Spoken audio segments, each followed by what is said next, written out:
Everybody, welcome back to another episode. My name is Dave Good. I teach people how to play the saxophone either via Zoom or here in Dave's garage. We're not in the garage today. Coming at you from the inside of my house, which is a lot cooler. The last few days here, we've walked back up into summer weather, back into that kind of SoCal endless summer thing here.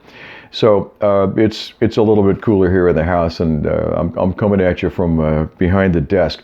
This, by the way, is how it looks on a Zoom lesson. So if you're inclined to sign up for a Zoom lesson, please do so. If you're in the Southern California area, we meet here as well. You can find me at davegoodsax@gmail.com. We'll deep dive on some of these issues we've talked about over the past year or so here in Dave's garage. Sort of garage. Okay, good. Hey, listen, today we're going to talk about the power of one. Two, right? No, the power of one, just one. And right, you're like, what? The power of what? One what, Dave? One note. The power of one note. This is what I've learned from artists like Gene Ammons, tenor sax guy, Arnett Cobb, Houston Person.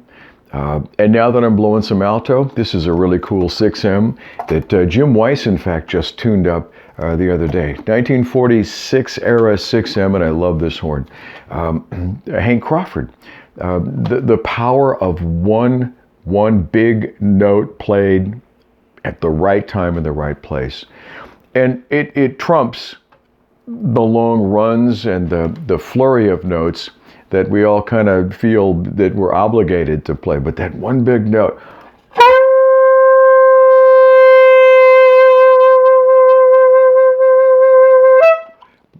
one note can say so much more than a ton of notes can. Now, that's not what we talk about in the YouTube universe. The YouTube universe is really set up for single note players. And the lessons that I see every day are designed to entice you to jump into, say, the only three bebop phrases you'll ever need to know, or how to play like, Michael Brecker, or, how to, let's take apart a John Coltrane line. The one note's just kind of not a sexy lesson. So consider today's lesson not sexy, but really, really vital. I study from a lot of different people. I take from as many different sources as I can. The late, great Kobe Bryant, basketball guy, said that once you pick you decide, you dedicate your life to a direction, the world then becomes your library. And he's right. Information has come to me from sources as disparate, as far apart as Seymour Bernstein and Phil X. Phil X is a shred metal guitar player par excellence, and he's been with Bon Jovi now for years. And I think in an interview, and I'm going to have to paraphrase it, but somebody asked him, you're a shred guy, man. How come you don't really like shred for Well, he said, because when you're playing for an audience, the simple solos, the simple note solos are the most effective and the ones that are the most memorable. Well, we don't really see a lot of that for the sax guys on YouTube, sax men and women.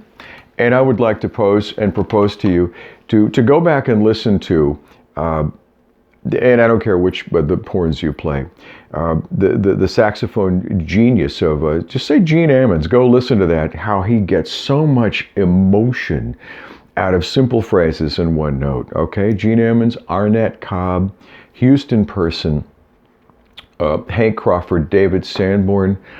Those guys know how to milk that one note and make that thing sound beautiful. Muddy Waters, guitar player, blues guy, had that wonderful sense of that same sophistication. Buddy Guy, same thing. I mean, staccato phrases, yes, they can all rip, but they have got that confidence and the power of playing the one note, right? I want to digress for a second here and say that it's as you watch YouTube, you look around, you scroll around, you're enticed into lessons that you don't have the background for. Okay, you haven't studied the prerequisites, and I know I'm going to nail most of you right now. Let's take concert E. Or concert A, all right? Concert A is F sharp for alto sax players. B major for tenor sax players. Concert E is C sharp for alto sax, or F sharp for tenor. That's the key that we find most of ourselves in. Now, I've referenced, some heavyweight jazz, straight ahead jazz guys today. I would not consider myself professionally a heavyweight jazz player. I follow more R&B, pop, gospel, soul, urban jazz, that sort of thing. That's what I play professionally. Funk and blues. And I've been a rock and roll player for years.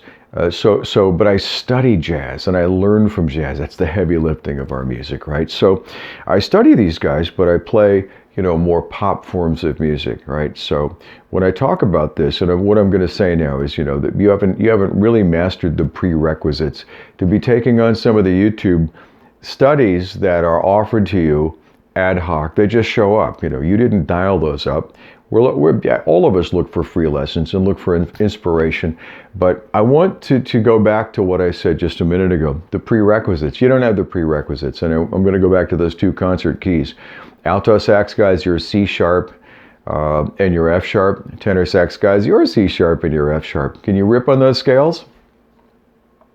Tell the truth. Can you rip on either? Can you really play either of those with confidence? Okay, if not, can you at least get through them, all right? What about if you can rip on those?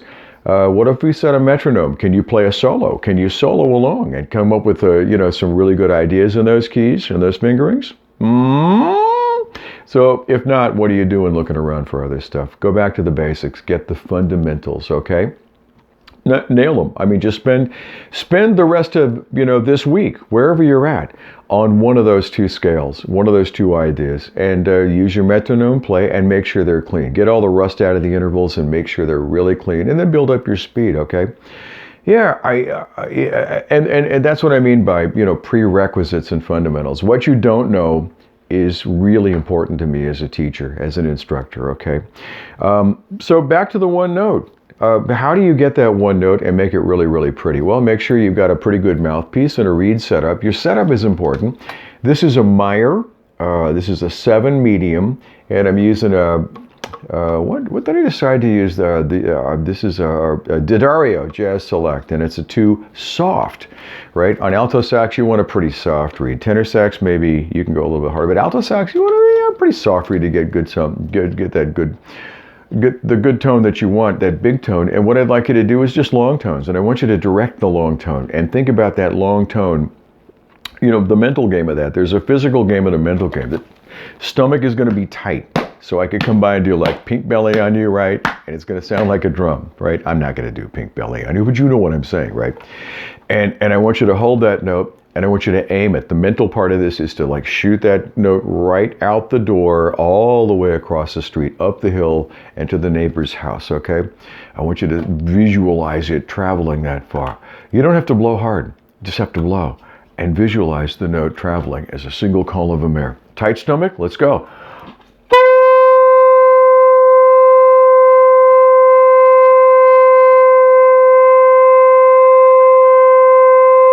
You got the point. I'm going to call. Sorry. Water. Where's my assistant? Anyway, do that every day, all right? If you're not doing long tones every day, come on. You got to do long tones every day. Tone is important, okay? So think about that way. By the way, our subscriber who suggested using this instead of the little neck strap has really helped my wrist. Thank you so much. I know I've whined about the old fracture that's healed up and produced osteoarthritis in my wrist, making it super hard to hold the saxophone.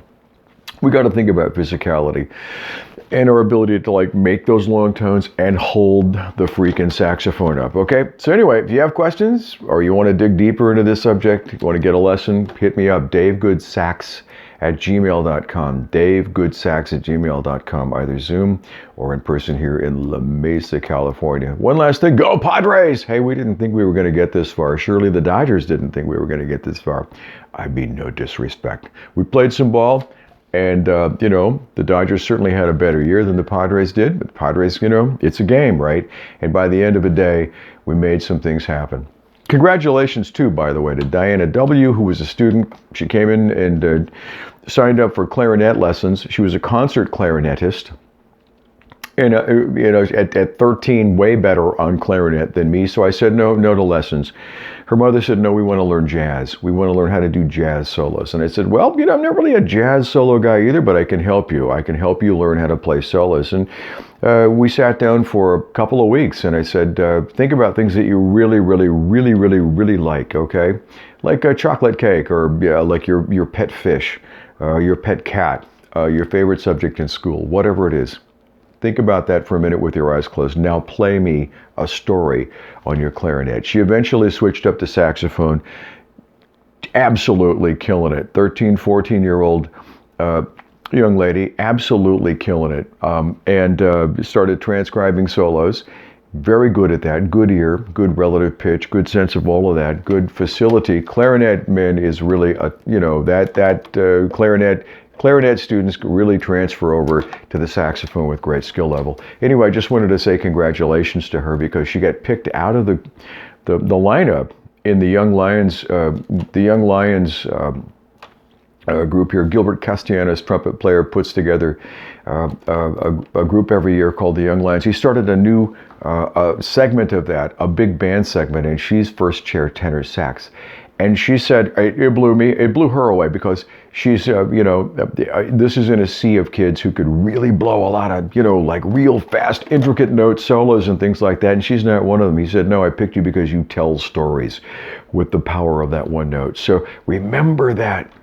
Men and women, remember, women and men, the power of one note is so impressive as you go forth today. So let's do some long tones. Get back to me in 6-7 days. Let me know how that worked out for you. Any ideas for future sessions or any comments, please leave comments in the section below or just email me directly and I'll get right back to you. All right, thanks for being here. And I'm at 12 minutes now. I promised you I wouldn't go long today, but I did, didn't I? All right, so I'm going to be quiet and go play some long tones. Talk to you again. All right, thanks for being here. Thank you so much.